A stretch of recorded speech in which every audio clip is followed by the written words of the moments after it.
Hello friends, welcome to silver line YouTube channel. இன்றைக்கி நம்ம வீட்டில் என்ன பிரேக்ஃபாஸ்ட்னு பார்த்தீங்கன்னாக்கா சப்பாத்தி பண்ணியிருக்கோம். இந்த மாவில் வந்துட்டு நான் கொஞ்சம் கீ அண்ட் மில்க் ஆட் பண்ணியிருக்கேன், கொஞ்சம் சால்ட்டு, அதுக்கு தேவையான வாட்டர். ஓகேங்களா? இதெல்லாம் பாருங்கள் எவ்வளோ அந்த மாவு எவ்வளோ சாஃப்டாக இருக்குது. அண்ட் இதுக்கு சைட் டிஷ் பார்த்திங்கன்னா இந்த ட்ரம் ஸ்டிக் போட்டுட்டோ மார்கண்டம் சொல்லுவாங்களே மட்டனில், இதை தான் வச்சு ஒரு கிரேவி பண்ணியிருக்கேன். ஸோ இது காம்பினேஷன் ரொம்ப நல்லாயிருக்கும்.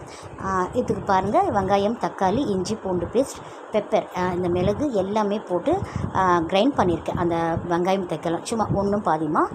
அதுக்கப்புறமா இதில் நல்லா பச்சை வாசனை வதங்கின பிறகு இந்த நம்ம மார்கண்டத்தையும் நல்லா நம்ம அதை க்ளீன் பண்ணிவிட்டு வாஷ் பண்ணிவிட்டு இதில் நல்லா ஒரு 5 ஸ்டீம் கொடுத்தா அது நல்லா நம்மளுக்கு பஞ்சு மாதிரி வெந்து வந்துடும்.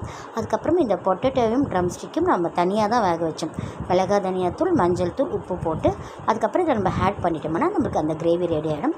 அதுக்கப்புறம் நம்ம கொத்தமல்லி, கருவேப்பிலை இதெல்லாம் போட்டு நம்ம அதை வந்து ஃபைனல் டச் பண்ணிக்கலாம். பாருங்கள், இந்த பொட்டேட்டோவும் ட்ரம் ஸ்டிக்கும் அதில் ஆட் பண்ணியிருக்கேன். அதுக்கப்புறம் சப்பாத்தியும் நம்மளுக்கு ரெடி ஆகிடுச்சு. ஸோ இன்றைக்கி இதுதான் நம்ம வீட்டோட ஹெல்த்தியான பிரேக்ஃபாஸ்ட். தேங்க்ஸ் ஃபார் வாட்சிங்.